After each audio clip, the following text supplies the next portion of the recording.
हर रोज एक नई कहानी देखने के लिए चैनल को सब्सक्राइब करें और बेल आइकन को दबाना ना भूलें। सुरेखा अपनी सास उषा और ससुर वनराज के साथ रहती है।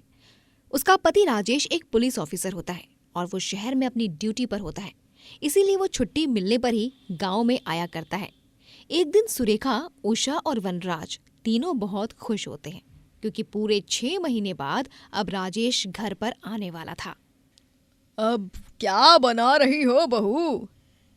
माँ जी, मैं मटर पुलाव बना रही हूँ। राजेश जी को बहुत पसंद है ना, इसीलिए। बहुत खूब बहू। वैसे भी हमारी बहू रानी के हाथ के मटर पुलाव किसे नहीं पसंद। जो कोई भी सुरेखा बहू के हाथ के मटर पुलाव खाता है वो सीधा अमृत खा लेता है। सही कहा जी आपने। धन्यवाद बाबूजी। काश हम भी शहर में राजेश के पास रह सकते, लेकिन आपकी तबीयत वहाँ खराब हो जाती है, इसीलिए हमें यहाँ गांव में ही रहना पड़ता है जी। हाँ सुरेखा, अब क्या ही कर सकते हैं। खैर वो सब छोड़िए और आप दोनों अभी के अभी तैयार हो जाइए। बाबूजी, मैंने आपका वो पीला कुर्ता निकाल दिया है, उसे पहन लीजिए। और माँ जी, आप वो रानी कलर वाली साड़ी पहनिए। ठीक है बहू, लेकिन तू कब तैयार होगी बहू? मैं हो जाऊंगी तैयार, पहले आप दोनों तो होइए। चलो ठीक है बहू। सभी खुशी से राजेश का स्वागत करने के लिए तैयार हो जाते हैं, लेकिन अचानक से उन्हें खबर मिलती है कि राजेश का गांव आते समय एक बहुत बड़ा एक्सीडेंट हो गया है और वो अब इस दुनिया में नहीं रहा। ये खबर सुनकर तीनों के पैरों तले जमीन खिसक जाती है। नहीं, ये नहीं हो सकता। हमारा राजेश हमें इस तरह छोड़कर नहीं जा सकता।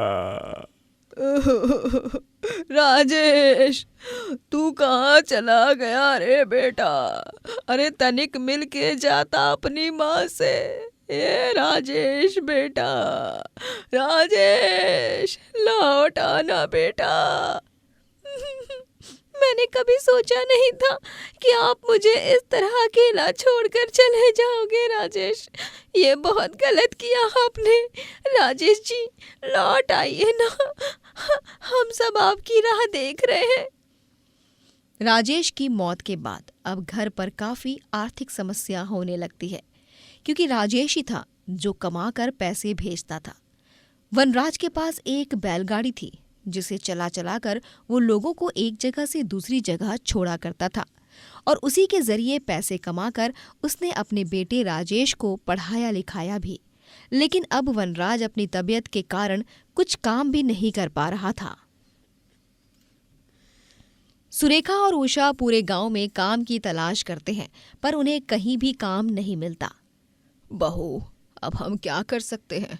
हमें तो कहीं पर भी काम नहीं मिल रहा है।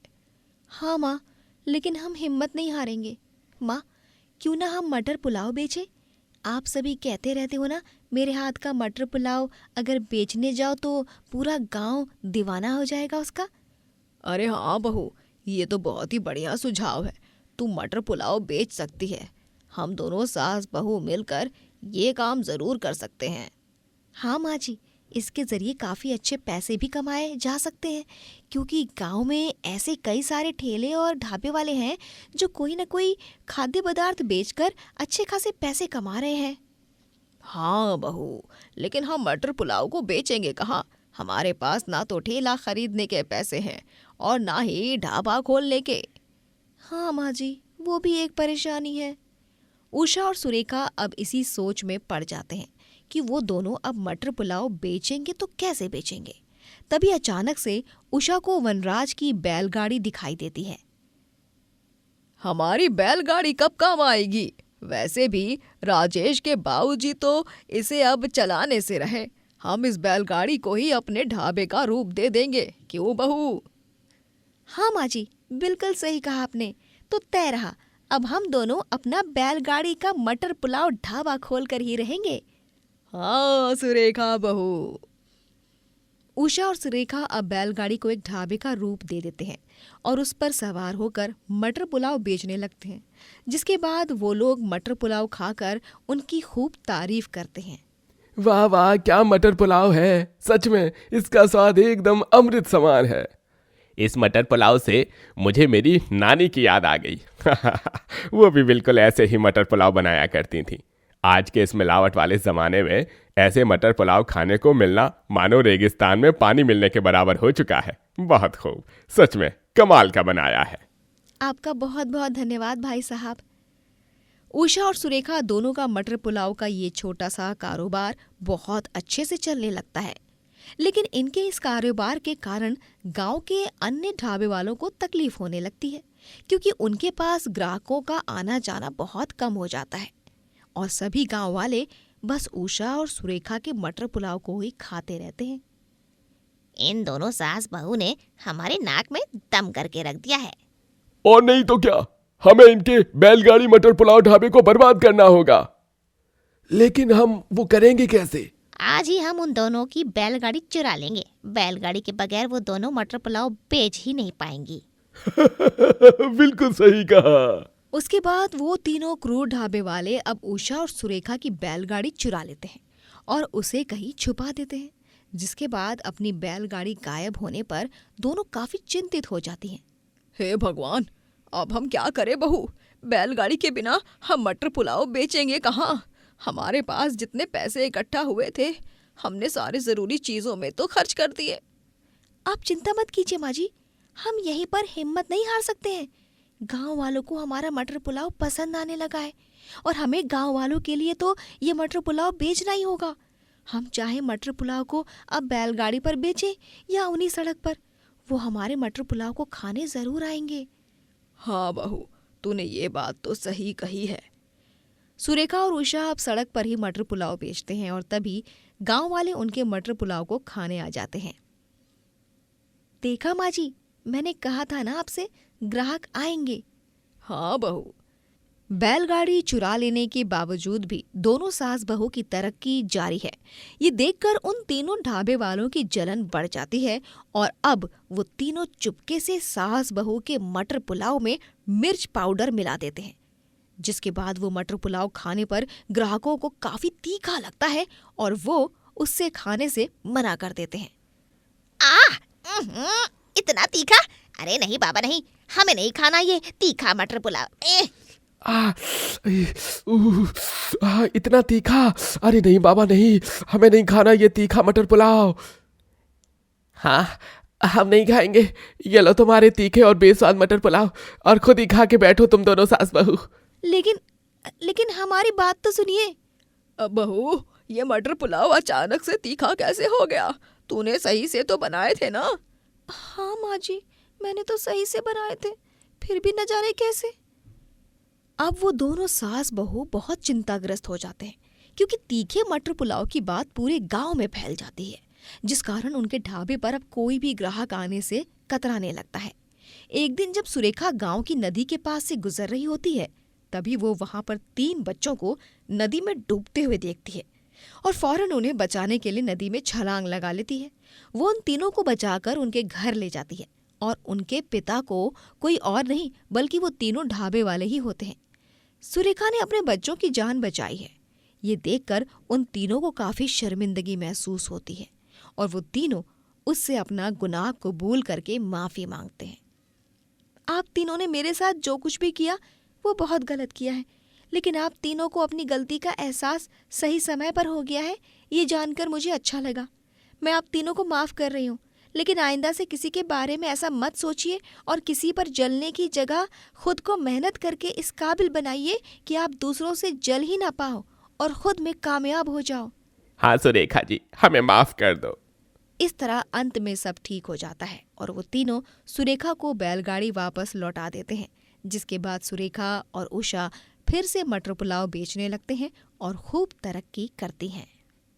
राधिका अपने पति अतुल और सास भैरवी और ससुर उदय के साथ रहती हैं। अतुल और उदय गांव की एक मिल में काम करते हैं। राधिका बहुत ही स्वादिष्ट खाना बनाती है, जिसे खाकर हर कोई उसकी तारीफों के पुल बांधता है। ये लीजिए अतुल जी, बाऊजी आप दोनों का टिफिन। आज मैंने फूल गोभी की सब्जी, घी वाली रोटियां और कटहल का अचार, घर में बनाया हुआ शिरखंड और सलाद दिया है। अच्छे से खाना। आप दोनों का भी दिन शुभ और मंगलमय रहे।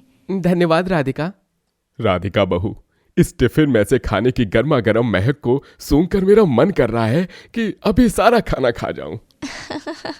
सच में तुम्हारे हाथ के खाने का कोई जवाब नहीं, क्यों भैरवी? ऐसा कुछ भी नहीं है, मैं तो इससे भी अच्छा खाना बनाती हूँ। वो तो बात अलग है कि मैं काम नहीं करती, लेकिन एक बार अगर मैं रसोई के मैदान में उतर जाऊं तो अच्छे अच्छों की छट्टी कर दूंगी। हाँ नहीं तो। अच्छा, ऐसी बात है तो फिर उतर जाओ एक दिन, हम भी तो देखें तुम्हारे हाथ के बने खाने का स्वाद। भैरवी अपनी बहू को उतना प्यार और इज्जत नहीं देती जितना कि अतुल और उदय देते हैं। माँ जी, मैं ज़रा बाजार होकर आती हूँ, थोड़ा सामान ख़त्म हो गया है ना, वो भी ले आती हूँ, और साथ ही पानी के बताशे भी खाऊंगी। बड़ा मन हो रहा है आज मेरा पानी के बताशे खाने का। ओ महारानी, कोई ज़रूरत नहीं है बाहर जाने की। अरे तू बाहर जाती है तो कुछ ना कुछ फालतू का खर्चा करके आती है। तू अपनी हद में रह, समझी ना। बहुएं घूंघट में छुप कर रहती हैं, वो घर के बाहर निकल कर यूं सैर सपाटा नहीं करती। बहू है तू, बहू बनकर रह, ज्यादा तितली की तरह उछल मत, वरना तेरे पंख काटने में मुझे ज्यादा वक्त नहीं लगेगा। ठीक है माँ जी। भैरवी राधिका को हर काम में रोक टोक करती है और उससे बस नौकरानियों की तरह काम करवाती रहती है और बस अपने जूते तले दबा कर रखती है। एक दिन अचानक से मिल में आग लग जाती है और जैसे तैसे अतुल और उदय के साथ कुछ कर्मचारी अपनी जान बचाकर भागते हैं, लेकिन कुछ कर्मचारी वहीं मर जाते हैं। मिल को बहुत नुकसान होने के कारण मिल बंद हो जाती है, जिसके बाद अतुल और उदय काफी ज्यादा परेशान हो जाते हैं। न जाने अब हमें नई नौकरी कैसे मिलेगी, घर के खर्चे और बाकी के जरूरी खर्चे हम कैसे चलाएंगे? बाबूजी, मैंने अपने दोस्त नवदीप से बात की है। उसने कहा है कि वो अपने मिल के मालिक से बात करेगा और हमें बताएगा अगर कोई काम होगा तो। ठीक है बेटा। अतुल बेटा, उदय जी, आप दोनों चिंता मत कीजिए। मैं माता रानी से प्रार्थना करूंगी और सारे व्रत रखूंगी, आप दोनों को जल्द से जल्द अच्छी नौकरी मिलेगी। आज बड़ा पछतावा हो रहा है, काश मैंने अपनी दुकान नहीं बेची होती, वरना आज मैं अपनी दुकान के सहारे तो अपने परिवार को संभाल पाता। बाबूजी, अब आप ये सब सोचकर अपने आप को और दुखी मत कीजिए। हाँ बाबूजी, पुरानी बातों को सोचकर कुछ नहीं मिलने वाला। आप भगवान पर भरोसा रखिए, कुछ ना कुछ अच्छा ज़रूर होगा, मुझे पूरी उम्मीद है।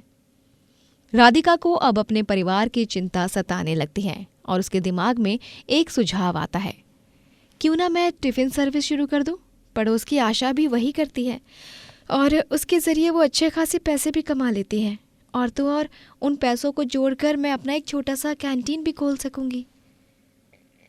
राधिका अपने टिफ़िन सर्विस खोलने के बारे में घर वालों को बताती है और वो टिफ़िन सर्विस शुरू कर देती है और इस प्रकार घर के खर्च को वो संभालने लगती है।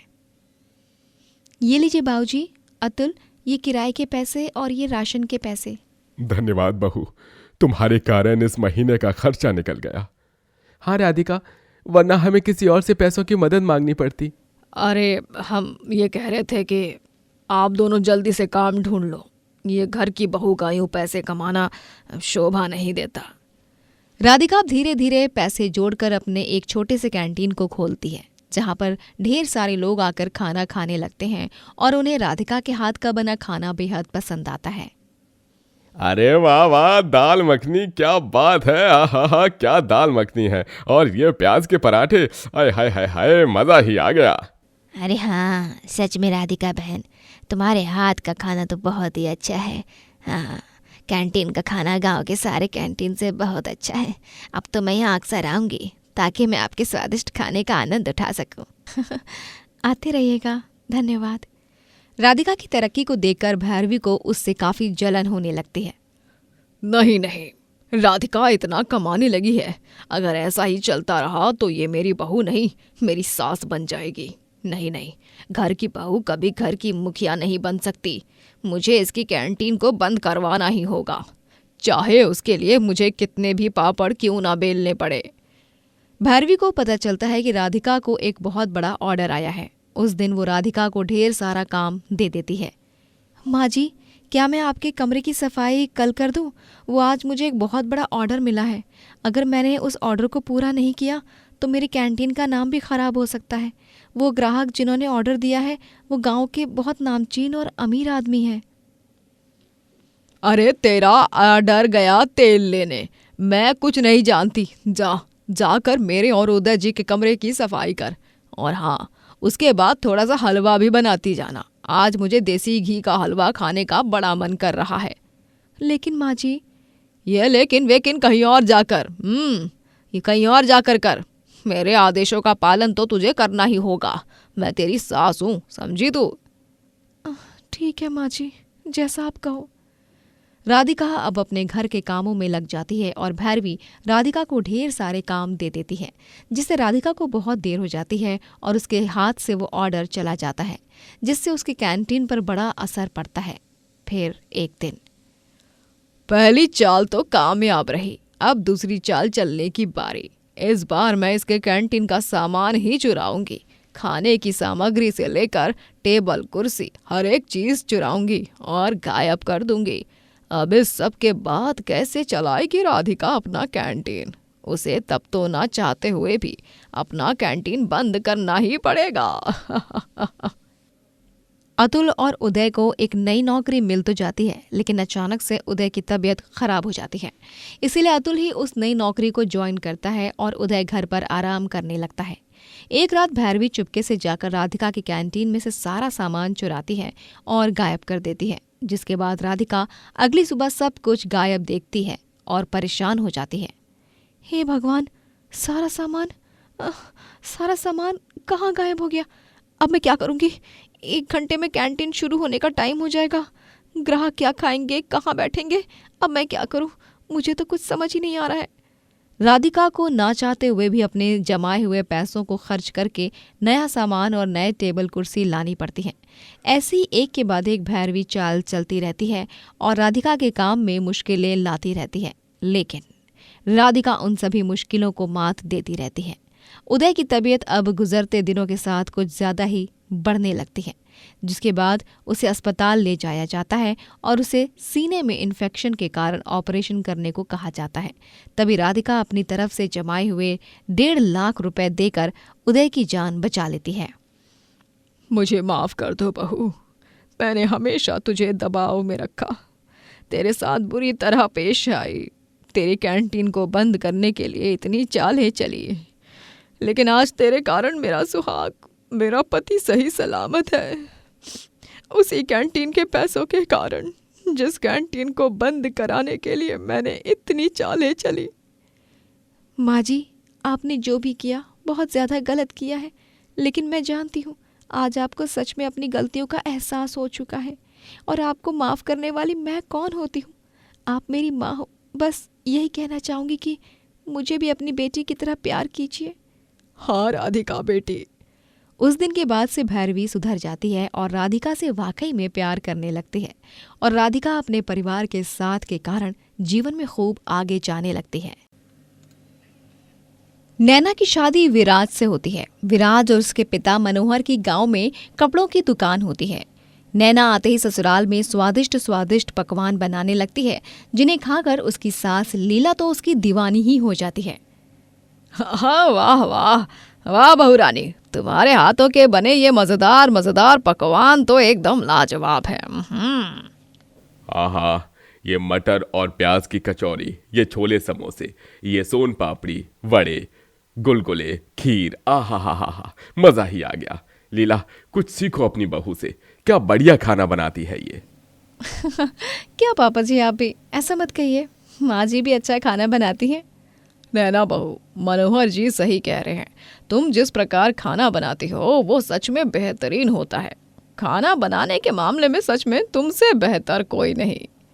इन पकवानों को खाकर तो मन ही नहीं भर रहा है नैना, वाकई में तुम भी कमाल हो, और तुम्हारे हाथों से बने ये पकवान भी। धन्यवाद विराज, ये लो ना और खाओ। तुम और पापा जी दिन रात दुकान पर मेहनत करते हो, आराम से खाओ और मजे लो। खाना हड़बड़ी में नहीं, आनंद उठाते हुए खाना चाहिए, तभी हमारी सेहत अच्छी होती है। हाँ नैना बहू, ये बात तो तूने बिल्कुल सही कही। नैना के पकवानों से सभी घर में बहुत प्रसन्न हो जाते हैं। जब उसकी मुंह दिखाई की रस्म होती है, तभी घर पर आस पड़ोस की औरतें आती हैं और नैना का चेहरा देखकर वो सभी उसकी खूब तारीफ करती हैं और खाना खाने के बाद तो और भी ज़्यादा तारीफ़ें करती हैं। अरे वाह नैना बहू, चेहरा तो है ही सुंदर, लेकिन साथ ही तुम्हारे हाथों में तो साक्षात माँ अन्नपूर्णा का वास है, तभी तो तुम इतना स्वादिष्ट खाना बना पाती हो। बिल्कुल सही कहा है तुमने जमुना। अरे लीला बहन, तुम्हारी बहू तो हीरा है, हीरा। काश हमारी बहुएं भी इसकी तरह ऐसा मस्त पकवान बना पाती, पर अफसोस वो ढंग की चाय ही बना ले तो शुक्र है। अब क्या बताऊं बहन, मैं हूँ ही इतनी भाग्यशाली। धन्यवाद काकी जी, मैं अभी आप सबके लिए ना कोकम शरबत बनाकर लाती हूँ, बहुत अच्छा लगेगा आप सबको। अरे वाह, हाँ बिटिया, लाला। सब कुछ कुशल मंगल चल रहा होता है कि एक दिन अचानक से विराज और मनोहर की कपड़ों की दुकान में शॉर्ट सर्किट होने के कारण आग लग जाती है और पूरी दुकान जलकर राख हो जाती है। खुशकिस्मती से विराज और मनोहर की जान बच जाती है। इतने बड़े नुकसान के बाद अब दोनों बाप बेटे बहुत दुखी और परेशान हो जाते हैं। पापा, अब हम क्या करेंगे? हमारी दुकान, हमारे खून पसीने की मेहनत सब जलकर राख हो गई पापा। पता नहीं बेटा, नियति ने क्या लिखा है हमारे। हे भगवान, न जाने किस मनहूस की नजर लग गई रे हमारी खुशियों पर। माँ जी, पापा जी, विराज, आप तीनों परेशान मत होइए, सब कुछ ठीक हो जाएगा। जो हुआ अब उसका दुख मनाने से अच्छा नहीं रहेगा कि अब हम आगे क्या करें उसके बारे में सोचें जरा अब और आगे बढ़ें। हाँ नैना, तुम सही कह रही हो। एक दिन अचानक से अखबार में नैना शहर में हो रहे master chef of the year नाम के टीवी शो का इश्तिहार पढ़ती है, जिसके बाद वो अपने ससुराल वालों से मास्टर शेफ बनने की इच्छा जाहिर करती है। Master chef? हाँ विराज, मास्टर शेफ। मैं इस टीवी शो में पार्टिसिपेट करना चाहती हूँ और अपनी जी जान लगाकर मास्टर शेफ बनना चाहती हूँ। एक बार मैं मास्टर शेफ बन गई तो मैं अपने सपनों के साथ साथ बहुत सी चीज़ें हासिल कर लूँगी और हम पर आई ये सारी मुसीबतें भी मिट जाएंगी। लेकिन नैना बहू, ये सब सही रहेगा? तुम ये सब कर पाओगी? लीला, नैना बहू में वो बात है, वो जोश, वो जज्बा है जिसके चलते वो ये कर लेगी। मुझे उस पर पूरा यकीन है। नैना बहू, जाओ, कर लो अपने सपनों को साकार और जीत कर ही ले आना। All the best. Thank you so much पापा जी। All the best Naina. All the best बहू। Thank you Viraj. Thank you माँ जी। नैना गांव से शहर के लिए रवाना हो जाती है और वो master chef of the year इस कंपटीशन वाले टीवी शो में हिस्सा लेने के लिए पहले ऑडिशन देती है, जिसमें वो पास हो जाती है और यूं ही वो हर एक पड़ाव को पार कर करके फाइनल के 2 राउंड्स तक पहुंच जाती है। नैना, तुम वाकई में बहुत ही काबिल मास्टर शेफ बन सकती हो, इसलिए तुम फाइनल में अपना बेस्ट देना। यस सर, मैं ज़रूर अपना बेस्ट दूंगी। पूरे 5 फाइनल प्रतियोगी होते हैं, जिनमें से एक साक्षी नाम की होती है। वो नैना से बहुत जलती है और वो उसे हराना चाहती है। ये नैना की बच्ची एक टफ कॉम्पिटिटर है। अगर फिनाले राउंड में ये रही तो सबकी छुट्टी कर देगी। इसे तो मुझे फिनाले राउंड से बाहर करना ही होगा और मैं जानती हूँ कि वो कैसे मुमकिन हो पाएगा। फिनाले के फर्स्ट राउंड के पहले साक्षी नैना को जूस देती है। अरे नैना, रुको तो, कहाँ भागी जा रही हो? वो कुछ नहीं, बस आज जो रेसिपी बनाने वाली हूँ ना, उसे एक बार याद करके बस वही मतलब तैयारी कर रही थी ठीक से, ताकि टाइम के पहले ही उसे बना दूँ। ये सब तो होता ही रहेगा। तू ये ले, ये जूस पी। इस जूस को पीकर तुझे ताकत मिलेगी और तू फिनाले के फर्स्ट राउंड में और भी अच्छे से रेसिपी बना पाएगी। नहीं साक्षी, मैंने ना अभी अभी जलजीरा सोडा पिया है। Thank you so much. ओफो, तू भी ना, ये ले, एटलीस्ट एक घूंट तो पी ले। ओफो, ठीक है, दे दे, पी लेती हूँ मेरी माँ। ये ले। नैना उस जूस को पीती है और आगे चली जाती है। बेचारी नैना, इसे तो ये पता ही नहीं था कि इस जूस में मैंने नींद की दवाई मिलाई थी, जिसके चलते अब रेसिपी बनाते बनाते ही ये सो जाएगी। और सेकंड राउंड में जाने से पहले ही फर्स्ट राउंड में ये master chef of the year बनने की रेस से बाहर हो जाएगी। फर्स्ट राउंड शुरू हो जाता है और हर एक प्रतियोगी फटाफट अपनी रेसिपी बनाने लगता है, लेकिन उसी बीच अचानक से नैना को नींद आने लगती है, जिसके कारण उसे रेसिपी बनाने में बहुत दिक्कत होने लगती है। ओह नो, अब मैं क्या करूं? मुझे इतनी नींद क्यों आ रही है? नहीं नहीं Naina, master chef of the year बनना तेरा सपना है। इस सपने से तुझे विराज और पापा जी का बिजनेस भी ठीक करना है।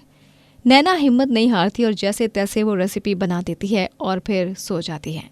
फर्स्ट राउंड में सबसे बेस्ट नैना की ही रेसिपी होती है। फिर अगले दिन सेकेंड यानी कि सबसे आखिरी वाला फाइनल राउंड होता है। कल तो इसने फर्स्ट राउंड क्लियर कर लिया था, लेकिन आज ये सेकंड फाइनल राउंड क्लियर नहीं कर पाएगी। साक्षी पहले से ही नैना की रेसिपी में से आधा सामान गायब कर देती है और जब सभी अपनी अपनी रेसिपीज बनाने लगते हैं तभी नैना देखती है कि उसकी रेसिपी को बनाने का आधा सामान तो है ही नहीं। हे भगवान, मुझे जो रेसिपी बनानी है उसका आधा सामान तो यहाँ है ही नहीं और अब मैं सामान मंगवा भी नहीं सकती। अब मैं क्या करूँ? वहाँ गांव में और हर जगह सभी टीवी पर master chef of the year का ये शो देख रहे होते हैं। नैना बहू काफ़ी परेशान लग रही है। मैं बस यही प्रार्थना करती हूँ कि नैना बहू अच्छे से पार कर ले ये राउंड और जीत जाए। हाँ लीला, नैना तुम कर सकती हो नैना। कम सामान होने के बाद भी नैना बहुत अच्छे से उस रेसिपी को बनाती है और वो ही master chef of the year बनती है, जिसके बदले में उसे 50 लाख रुपए का इनाम और ट्रॉफी दी जाती है। नैना, कम सामान होने के बावजूद भी तुमने अपने तरीके से एक स्वादिष्ट रेसिपी तैयार की। यही तो है एक असली मास्टर शेफ की पहचान। जी मास्टर शेफ, धन्यवाद। नैना को टीवी पर जीतता देख उसके परिवार वाले बहुत खुश हो जाते हैं और साक्षी के मुंह पर हार का जोरदार तमाचा पड़ता है। नैना मास्टर शेफ बनने के बाद बहुत अमीर हो जाती है और वो विराज और मनोहर को भी पैसों की मदद करती है, जिसके बाद वो दोनों भी अपना बिजनेस फिर से चलाने लगते हैं और इस प्रकार नैना के मास्टर शेफ बनने से सब कुछ फिर से ठीक हो जाता है।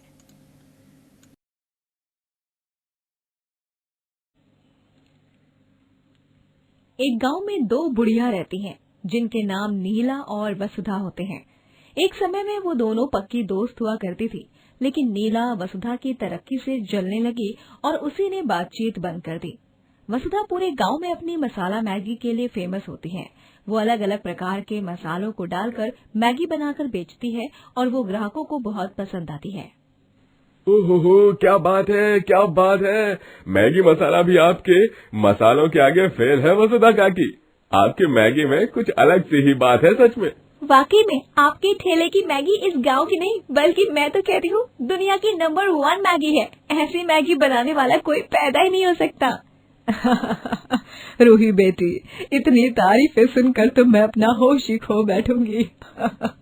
मुझे यकीन नहीं होता कि लोगों को मेरी बनाई हुई मैगी इतनी ज्यादा पसंद आ जाती है। सच में मैं बहुत खुश हूँ कि लोग मेरे मैगी के इतने चहेते हैं।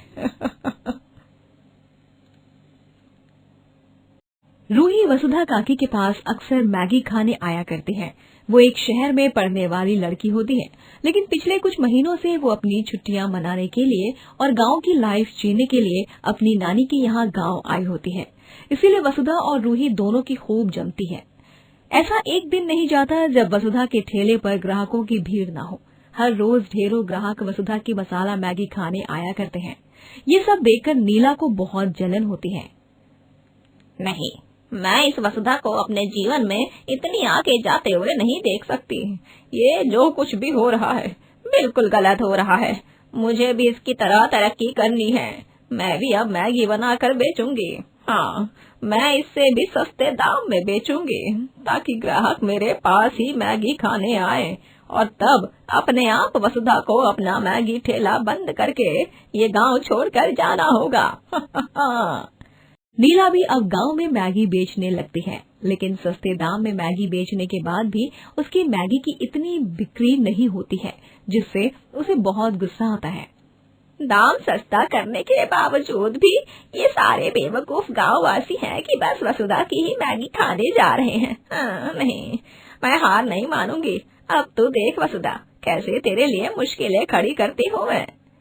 एक दिन नीला वसुधा के घर में से चुपके से पैसे चुरा लेती है और पैसों को गायब देख वसुधा बहुत घबरा जाती है और चिंताग्रस्त हो जाती है।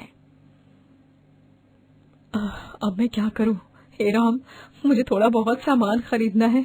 मेरी 2 महीने की कमाई थी, वो चोरी हो गई। ये अच्छा नहीं हुआ। अब मैं क्या करूं?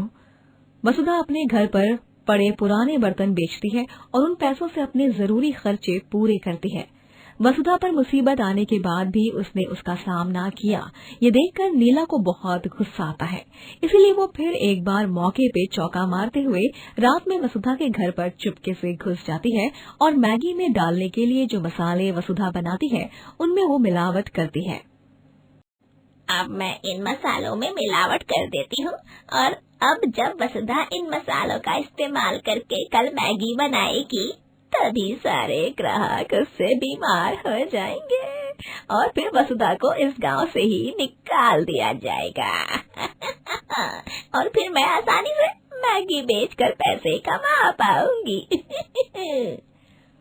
कौन है वहाँ? हाँ? कौन है? लगता है वसुधा उठ गई। हे भगवान, मुझे यहाँ से जाना होगा। कौन है?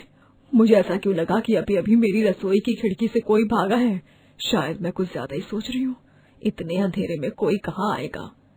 वसुधा फिर से सो जाती है। अगले दिन नीला को बेसब्री से इंतजार होता है कि कब वसुधा उन मिलावट वाले मसालों से मैगी बनाए और कब उसे ग्राहकों से गालियां पड़े।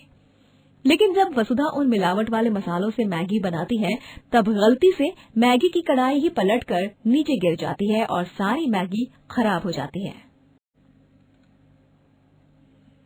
हे राम, सारी की सारी मैगी खराब हो गई।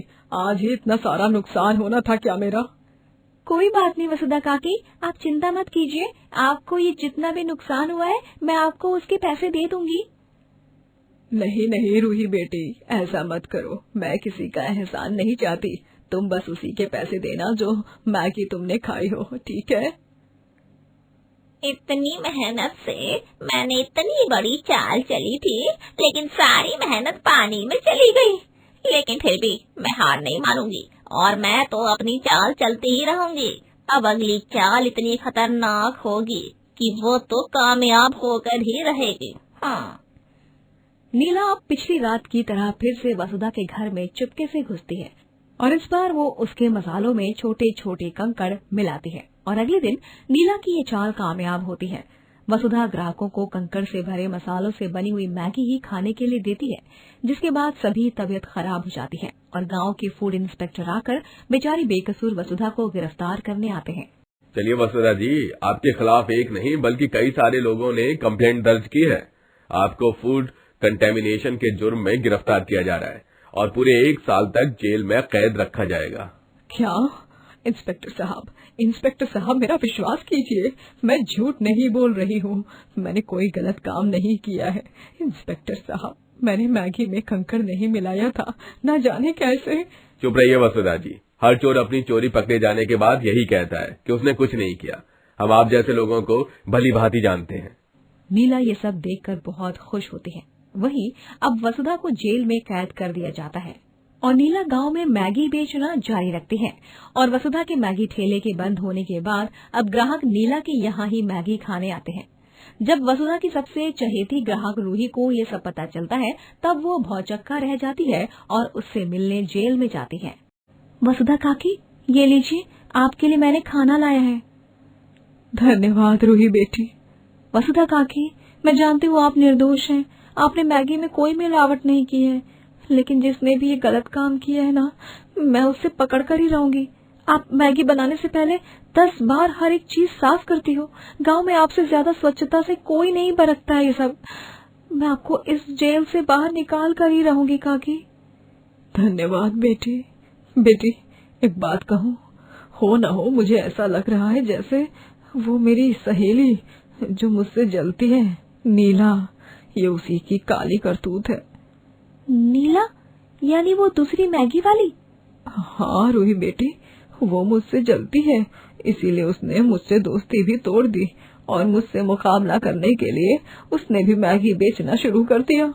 मुझे ऐसा लग रहा है कि मेरा पत्ता साफ करने के लिए उसने ये चाल चली होगी। अब रूही नीला के पास जाती है और चुपके से उसे देखती रहती है और जब नीला रात में अपने कमाए हुए पैसे गिनती है तभी वो अपने आप से कहती है, क्या दिन आ गए हैं तेरे नीला। वाह वाह, मेरी तो मानो लॉटरी ही लग गई है। बेचारी वसुधा जेल में सड़ रही होगी और मैं यहाँ उसकी गैर मौजूदगी में इतने सारे पैसे कमा रही हूँ। किसी को नहीं पता कि उसे जेल भेजने वाली मैं ही हूँ। मैंने ही उसके मसाले में कंकड़ मिलाए थे। क्या? रूही ये सब अपने फोन में रिकॉर्ड कर लेती है और वो तुरंत पुलिस को जाकर दिखाती है, जिसके बाद पुलिस नीला को गिरफ्तार कर लेती है और बेगुनाह वसुधा जेल से छूट जाती है और खुशी से अपनी मसाला मैगी बेचने लगती है और बहुत आगे जाती है। सूरजपुर कहकर एक गांव में अतुल और वंदना नाम के भाई बहन रहते हैं। उन दोनों को बचपन में ही उनके माता पिता इस दुनिया से छोड़कर चले गए थे, जिसके बाद वो दोनों दुनिया से लड़ते हुए खूब संघर्ष करते हैं और आज उनका छोले कुलचा ढाबा पूरे गांव में मशहूर है। अरे यकीन नहीं करोगे तुम दोनों, लेकिन सच बता रहा हूँ, ऐसे छोले कुलचे कोई बना ही नहीं सकता। मैं पहली बार इतने लाजवाब और बेहतरीन छोले कुलचे खा रहा हूँ। हाँ। धन्यवाद भाई साहब। तुम दोनों भाई बहन के हाथों में सच में अलग सा ही जादू है जो तुम्हारे खाने में दिखता है। बहुत ही स्वादिष्ट छोले कुलचे बनाते हो दोनों भी, मुझे बहुत पसंद आए। मुझे एक और प्लेट खाने हैं और घर पर भी मैं 3 प्लेट पार्सल ले जाऊंगा। मेरे घर वाले भी इन छोले कुलचों को खाकर बहुत खुश हो जाएंगे और उन्हें भी ये बहुत पसंद आएंगे। आपका सच में बहुत बहुत धन्यवाद भाई साहब। मैं अभी आपके लिए एक और प्लेट लगाती हूँ और साथ ही घर ले जाने के लिए भी पैक करके देती हूँ मैं। ठीक है वंदना बहन। अतुल और वंदना काम करने में जरा सा भी आलस नहीं करते हैं। वो दोनों सुबह से लेकर रात तक किसी मशीन की तरह बस ढाबे पर काम करते रहते हैं, वो भी पूरे दिल से और पूरी लगन के साथ। बंधु, तुम वो डाक बाबू के घर पर पहुंचाने वाले 4 प्लेट छोले कुलचे का ऑर्डर पैक करो। तब तक मैं वो बाजार में परचून की दुकान पर पहुंचाने वाले जो 5 प्लेट है उनका ऑर्डर पैक करता हूँ। ठीक है भैया, आप आज रहने दीजिए, मैं ही साइकिल पर जाकर ऑर्डर दे आऊंगी। आपके पैर में दर्द है ना? नहीं बंधु, कैसी बातें कर रही है। मैं जाऊंगा ना, मैं दे आऊंगा, तू चिंता मत कर पगली। नहीं अतुल भैया, मैं चली जाऊंगी ना, आप मेरी चिंता बिल्कुल मत कीजिए। अरे लेकिन कुछ नहीं, मैं जा रही हूँ और ये तय रहा। अच्छा ठीक है बाबा, तू एक बार जो ठान लेती है ना वही करती है, तुझे समझाकर कोई फायदा नहीं है। वंदना सारे ऑर्डर्स को लेकर साइकिल पर सवार होकर गांव में डिलीवर करने के लिए निकल पड़ती है और तभी उसे गांव का एक अमीर गुंडा बलजीत देख लेता है और उससे वंदना से पहली नजर वाला प्यार हो जाता है। अरे वाह, ये लड़की इतनी सुंदर, इतनी सुंदर लड़की मैंने आज से पहले कभी नहीं देखी। पिंडू, मैं तो इसी से शादी करूंगा अब। बलजीत अपने भाई राजनाथ को जाकर वंदना के बारे में बताता है। राजनाथ एक अमीर साहूकार होता है। बलदेव, ये तू क्या कह रहा है? तुझे उस 2 कौड़ी की ढाबे वाली लड़की से शादी करनी है? हाँ राजनाथ भैया, मुझे उसी से शादी करनी है। मुझे वो बहुत पसंद आई है। आप मेरी उससे शादी करा दो बस, मैं और कुछ नहीं जानता। अच्छा ठीक है, तू मेरा छोटा भाई है और तेरी हर ख्वाहिश पूरी करना ये मेरा फर्ज है। वंदना और अतुल दोनों का स्वभाव काफी नेक होता है। वो दूसरों की खूब मदद करते हैं। एक दिन जब उनके ढाबे के सामने की दुकान की मालकिन उर्मिला बीमार होती है, तभी वंदना अपने घर से उसके लिए काढ़ा बनाकर लाती है। ये लीजिए उर्मिला जी, काढ़ा पीजिए, इससे आपकी खांसी ठीक हो जाएगी और आपको और आपके गले को ना बहुत आराम मिलेगा। धन्यवाद वंदना। तुम और तुम्हारा भाई अतुल सच में बहुत अच्छे हो। तुम जैसे लोग आज के इस युग में बहुत कम पाए जाते हैं। मैं बहुत खुश नसीब हूँ कि तुम्हारा ढाबा मेरी दुकान के सामने ही है और हम पड़ोसी हैं।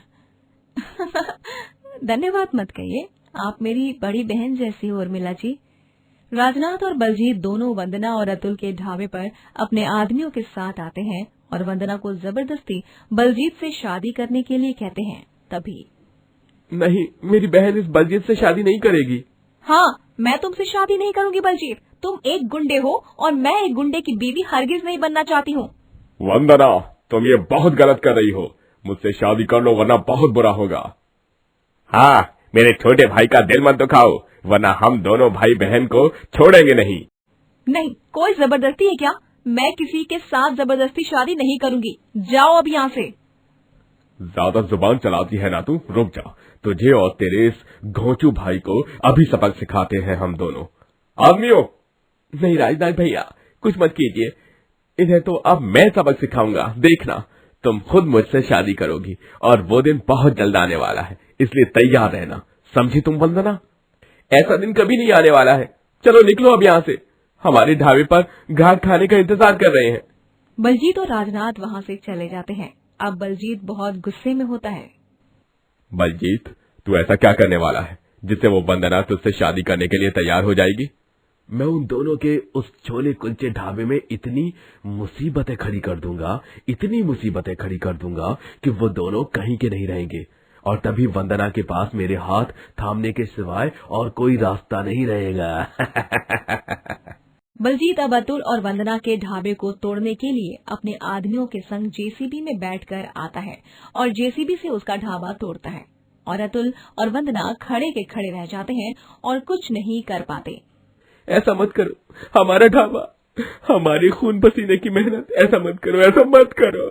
मैं तुम्हारे आगे हाथ जोड़ती हूँ बलजीत, रुक जाओ, मत तोड़ो हमारे ढाबे को बलजीत। बलजीत ढाबे को पूरी तरह तोड़ देता है और उसके बाद वंदना और अतुल पूरी तरह बर्बाद हो जाते हैं। बलजीत के आदमी अतुल को अपनी गिरफ्त में ले लेते हैं और अपने साथ ले जाते हैं और अकेली वंदना बच जाती है। कहाँ ले गए वो आदमी मेरे भैया को? क्यों कर रहे हैं ये सब? तुम ऐसे जबरदस्ती किसी को हासिल नहीं किया जाता है बलजीत। चुप हो जा तू, तुझे क्या लगा कि मैं बेवकूफ हूँ? अब तेरे पास बस एक ही रास्ता है, मुझसे शादी करना। बलजीत, मेरे भैया को कुछ मत करना। अगर तू चाहती है कि तेरा भैया सही सलामत रहे तो तुझे मुझसे शादी करनी पड़ेगी। बोल, करेगी या नहीं? बनेगी मेरी घरवाली? हाँ? बोलना। ठीक है, अगर तुमसे शादी करने में ही मेरे भैया की सलामती है तो मैं करूंगी तुमसे शादी। ये हुई ना बात। वंदना को अब ना चाहते हुए भी बलजीत से शादी करनी पड़ती है, लेकिन जैसे ही बलजीत वंदना को वहाँ से ले जा रहा होता है उतने में वहाँ पर पुलिस आ जाती है और वो बलजीत को गिरफ्तार कर लेते हैं। छोड़ो मुझे, छोड़ो, तुम लोग जानते नहीं हो कि मैं कौन हूँ, छोड़ो मुझे। बकवास बंद कर, अब तेरा खेल खत्म हो चुका है। चल, अब थाने में चलकर तेरी अकल ठिकाने आएगी। हमें उर्मिला जी ने वीडियो दिखा दी है, कैसे तूने वंदना के भाइयों को अपने आदमियों संग भेजा है और कैसे तू जबरदस्ती इसके साथ शादी करना जा रहा था। उर्मिला जी, आपने? हाँ वंदना, मैंने ही वीडियो शूट किया और पुलिस को दिखाया। तुमने और तुम्हारे भैया ने मेरे लिए बहुत कुछ किया है और तुम दोनों बहुत अच्छे हो। तुम्हारे साथ मैं गलत कैसे होने देती? तुम मुझे अपनी बड़ी बहन जैसा मानती हो तो तुम भी मेरी छोटी बहन हो। आपका बहुत बहुत शुक्रिया, धन्यवाद उर्मिला जी। इस तरह अंत में पुलिस बलजीत को गिरफ्तार करके ले जाती है और अतुल और वंदना अपने छोले कुलचा ढाबा पर काम करना जारी रखते हैं और खूब नाम और पैसा कमाते हैं। जसमीत अपने दोनों भाई धवल और वीरेन के साथ रहती है। धवल की शादी गायत्री से हुई होती है, वहीं वीरेन की शादी मनीषा से। दोनों भाभियां किसी काम की नहीं होती और घर का सारा काम बस बेचारी जसमीत ही किया करती। जसमीत बहुत अच्छा खाना बनाया करती और उसके हाथ का खाना खाकर सभी उंगलियां चाटते हुए रह जाते हैं। अरे वाह जसमीत, क्या दाल बनाई है, वाह, मजा ही आ गया। वाकई में इस खीर को खाकर तो मुझे माँ की याद आ गई। पापा को ये खीर बहुत पसंद थी, इसीलिए माँ हर हफ्ते बनवाया करती थी। माँ से ही तो सीखा है ये सब, उन्हीं के कारण आज मैं इतना स्वादिष्ट और लजीज खाना बना पाती हूँ भाई। हाँ जसमीत, हम दोनों भाभियां तो बहुत ही खुशकिस्मत हैं जो हमें तुम जैसी ननद मिली है। हम दोनों से भी अच्छा खाना बनाती हो तुम जसमीत, भगवान तुम्हें खूब खुशी दे। धन्यवाद गायत्री भाभी, धन्यवाद मनीषा भाभी। समय बीतता जाता है और एक दिन जब वीरेन और धवल किसी बिजनेस ट्रिप के चलते एरोप्लेन में सवार होकर कहीं जा रहे होते हैं, तब उनकी एरोप्लेन क्रैश हो जाती है और उन दोनों के साथ साथ अन्य यात्रियों की भी मौत हो जाती है, जिसके बाद मनीषा और गायत्री दोनों विधवा हो जाती हैं। हाय रे, मेरा सुहाग, मेरा पति, कहाँ चले गए आप? ये नहीं होना चाहिए था, हमारे साथ बहुत गलत हुआ है। हमारे पतियों को हमसे क्यों छीन लिया आपने भगवान जी? अब हम दोनों कैसे जिएंगे? संभालिए अपने आप को भाभी, इतना रो रो कर दोनों की तबीयत खराब हो जाएगी। मनीषा और गायत्री से भी छोटी उम्र होने के बावजूद जसमीत अब कोई नया काम ढूंढने लगती है, लेकिन उससे कहीं भी नौकरी नहीं मिलती, जिस कारण वो काफी ज्यादा परेशान हो जाती है। हे भगवान, अगर मुझे नौकरी नहीं मिली तो मैं पैसे कैसे कमा पाऊंगी? भाभी और मैं, हम सब कैसे रह पाएंगे? नहीं नहीं, मुझे कुछ ना कुछ तो करना ही होगा। मैं यूं हाथ पे हाथ धरे नहीं बैठ सकती। क्यों ना मैं अपना एक छोटा सा ढाबा बनाऊं। मेरे पास पड़े हुए गहने अब किसी काम के नहीं, मैं उन्हें बेचकर अपना ढाबा खोलूंगी और उसके ज़रिए ही पैसे कमाऊंगी। नौकरी तो मुझे जल्दी मिलने से रही, अब परिस्थिति ही ऐसी है कि मुझे ना चाहते हुए भी गहनों को बेचना ही पड़ेगा। जसमीत अपने सारे गहने बेचकर अपना एक ढाबा बनवाती है और वहां पर वो दिन रात खाना बनाकर बेचती है और पैसे कमाने लगती है। जसमीत के कमाने से अब उसकी दोनों भाभियां मनीषा और गायत्री बहुत खुश हो जाती हैं। चलो अच्छा है गायत्री, जसमीत ने अपना ढाबा खोल लिया, हमें तो कुछ काम करने की ज़रूरत ही नहीं है अब। हाँ मनीषा, सही कह रही हो तुम। अब बस हम दोनों भाभियों को उस बेचारी ननद के पैसों पर ही राज करना है और ऐशो आराम की जिंदगी जीना है। मनीषा और गायत्री दोनों को अपनी ननद की कुछ नहीं पड़ी होती। वो दोनों केवल अपना स्वार्थ ही देखते हैं और सारा काम, सारी मेहनत बेचारी जसमीत ही करती है। घर से लेकर बाहर के सारे काम भी जसमीत ही करती है और मनीषा और गायत्री बस दिन रात आराम फरमाती हैं।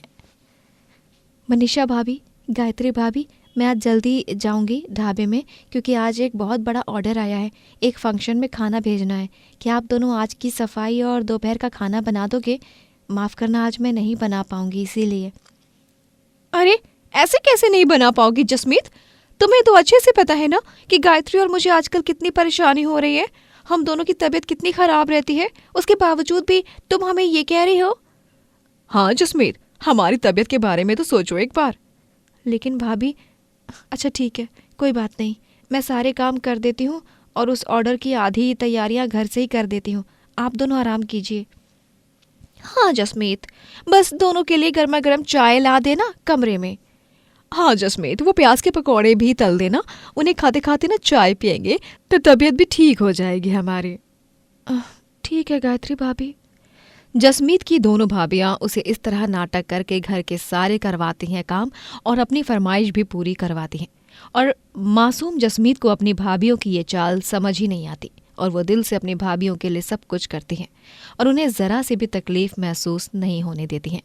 एक दिन दोनों क्रूर भाभियां गायत्री और मनीषा आपस में एक दूसरे से कहती हैं, मनीषा, क्यों ना हम दोनों इस जसमीत के नाम की सारी जायदाद अपने नाम कर ले?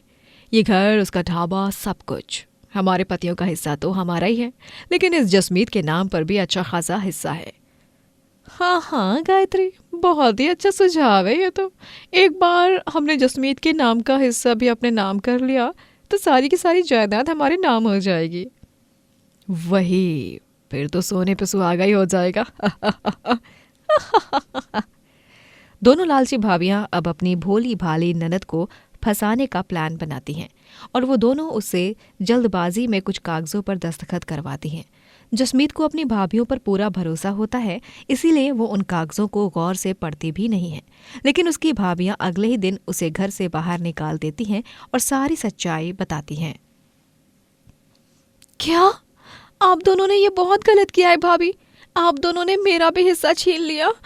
इतना बड़ा धोखा कैसे दे सकती हो आप दोनों मुझे? मैं आप दोनों के लिए इतना सब कुछ कर रही हूँ और आप दोनों ने मुझे आज उसका क्या सिला दिया? चल चल, ज्यादा बकवास मत कर और निकल यहाँ से।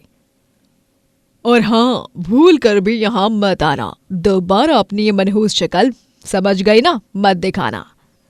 जसमीत वहां से चली जाती है और अब उसके पास कोई रहने का ठिकाना नहीं था। अपनी भाभियों से मिले इस धोखे से वो बहुत टूट जाती है। जिन भाभियों के लिए मैंने इतना सब कुछ किया, उन दोनों ने आज मुझे जीवन का सबसे बड़ा धोखा दिया है। ऐसा कैसे कर सकती हैं वो दोनों मेरे साथ? ये उन्होंने बहुत गलत किया है। मैं उन दोनों को कभी माफ़ नहीं करूँगी। मेरे भोलेपन और मेरी अच्छाई का फ़ायदा उठाया है उन्होंने। आज अगर वीरेन भाई और धवल भाई होते ना, तो वो मुझे इस तरह घर से बाहर जाने ही नहीं देते और मेरा साथ देते। जसमीत फिर भी हार मानने वालों में से नहीं थी। वो गांव में होने वाले एक कुकिंग कंपटीशन का विज्ञापन देखती है और उस पते पर पहुंचकर वो उस कुकिंग कंपटीशन में हिस्सा लेती है। अरे वाह, सभी प्रतियोगियों में से सबसे कमाल, बेमिसाल और स्वादिष्ट खाना बनाया है जसमीत ने। कॉन्ग्रेचुलेशंस जसमीत, तुम बनती हो इस प्रतियोगिता की विजेता। क्या सच में? धन्यवाद सर। और इसी के साथ तुम्हें मिलता है ये 2 लाख रुपए का इनाम। खुश रहो। जसमीत की खुशी का कोई ठिकाना ही नहीं था। पूरा गांव उसके लिए तालियां बजाता है और वो अब इनाम में मिले हुए पैसों से गांव में अपना एक नया ढाबा बनवाती है और वहां पर वो स्वादिष्ट खाना बनाकर बेचने लगती है। गांव वाले फिर से उसके ढाबे में खाना खाने आने लगते हैं और फिर एक बार वो तरक्की करने लग जाती है। शायद ये मेरे दोनों स्वर्गवासी भाइयों की ही दुआ है, जिसका नतीजा स्वरूप मेरे साथ फिर से सब अच्छा ही हो रहा है। धन्यवाद भगवान जी। वहीं जसमीत की दोनों भाभियां दूसरे आदमियों से शादी करती हैं जो उन्हें धोखा देकर उनका सब कुछ लूट कर चले जाते हैं और दोनों सर पकड़कर रोती रह जाती हैं। उन दोनों ने जसमीत के साथ जो किया उसकी सजा उन्हें मिल जाती है और वहीं जसमीत ढेर सारे पैसे कमाकर जीवन में बहुत आगे निकल जाती है। दोस्तों, अगर आपको ये कहानी पसंद आई तो लाइक करें, शेयर करें और कमेंट करके बताएं कि कहानी में आपको सबसे अच्छा क्या लगा।